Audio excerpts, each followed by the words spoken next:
Invest Nova Scotia supports businesses, helping you thrive at every stage of your journey. Meghan and Matt Brosens started Brosendale Farms in 2013 near Waikagama on Cape Breton Island. Named after their community, Skye Glen Creamery opened in 2020. They produce and sell milk, cheese, yogurts, dips, and gelato, all made from the milk of their small herd of Jersey cows.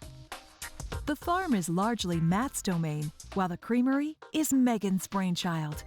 It's really, really wonderful to see things pick up with our general public this time of year. You always worry with tourism that everything's a flash in the pan, but Nova Scotia is truly a wonderful province where they like to support Nova Scotian products. So we have been doing very well, but this winter we have grown a fair bit, and it's more to do with brand recognition, and we're getting out there and people are realizing that we have a good quality product, and that's our whole goal. When we started this business, it was to simply put out the best product we could, and the nice thing is with the farm and the Jersey milk and the grass-fed, we are delivering a beautiful product as a raw product. And then once you process that and make the other products, you end up with something that's over the top.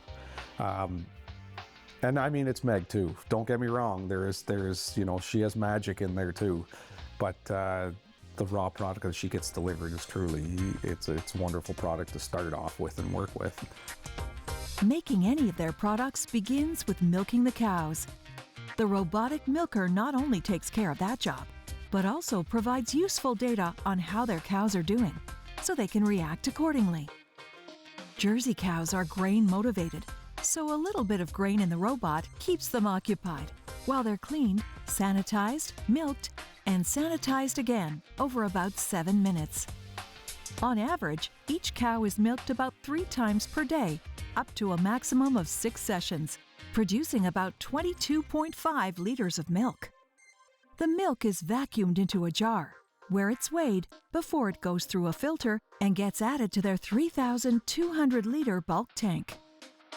The milk is stored at just under 3 degrees Celsius and is agitated for 2 minutes every half hour.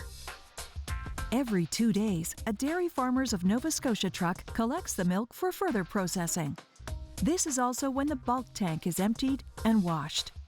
The farm also buys milk back to take to their creamery by a little trailer. Upon arrival at the creamery, pipes are connected and a switch is activated to transfer the milk into an internal vat. The milk is heated to 63 degrees Celsius. This temperature is held for 30 minutes to pasteurize it. This information is recorded. Afterwards, the air space heater, followed by the lid, are removed. The milk is cooled to 38 degrees Celsius and transferred to smaller 100-liter bottle tanks, where the whole homogenized milk is held at 3 degrees Celsius. The bottle filler is rinsed, and all the components are put together. It's strapped into the bottler stand. Meghan and staff discuss how much milk needs to be bottled, and then begin bringing glass bottles from storage to be washed and then sanitized. The cleaned bottles are placed on the counter to be filled. A stainless steel bucket is used to collect milk from the tank twice before the lid is placed on. A tool is used to help line up the bottles to be filled and capped efficiently. The bottler is gravity-fed and fills each one to exactly 1 liter. As they're pushed forward, a cap is automatically applied, and another tool presses it on before it's snapped down manually. Filled bottles are added to a milk crate, and stickers with the type of milk and best before date are added to each lid. Full crates are placed in their fridge, ready for sale. We truly believe in the Jersey breed.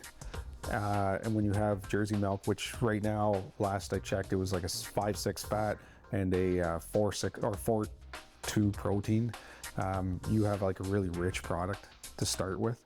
And we're lucky enough to be able to have that product every day at home in the house.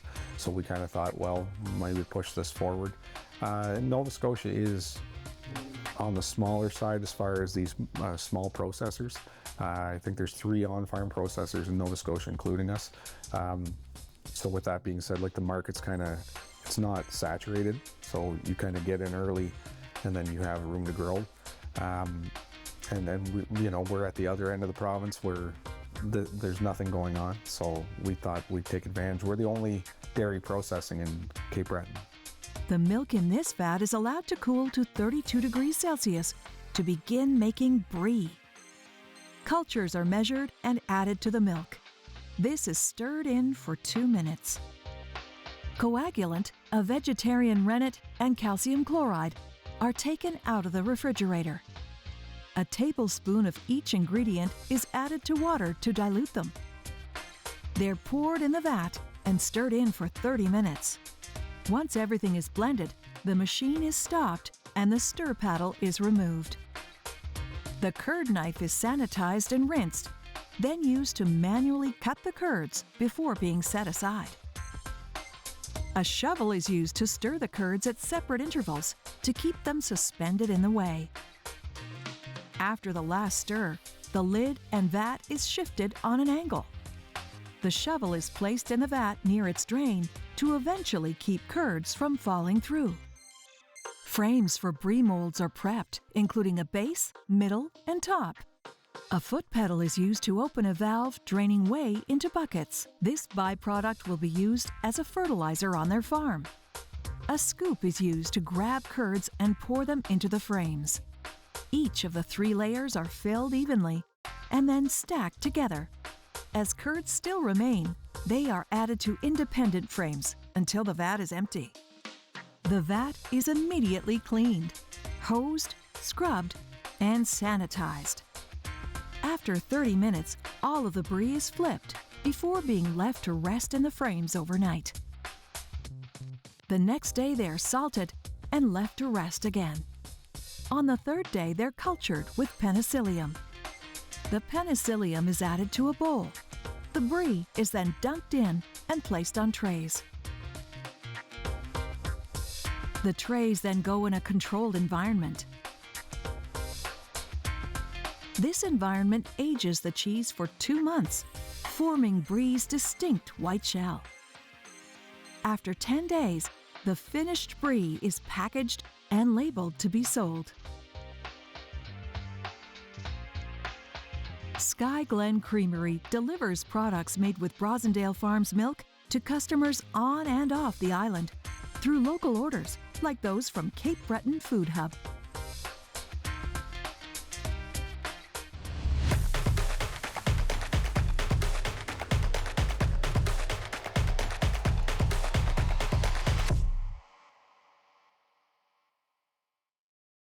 Invest Nova Scotia supports businesses, providing the tools and expertise you need to succeed.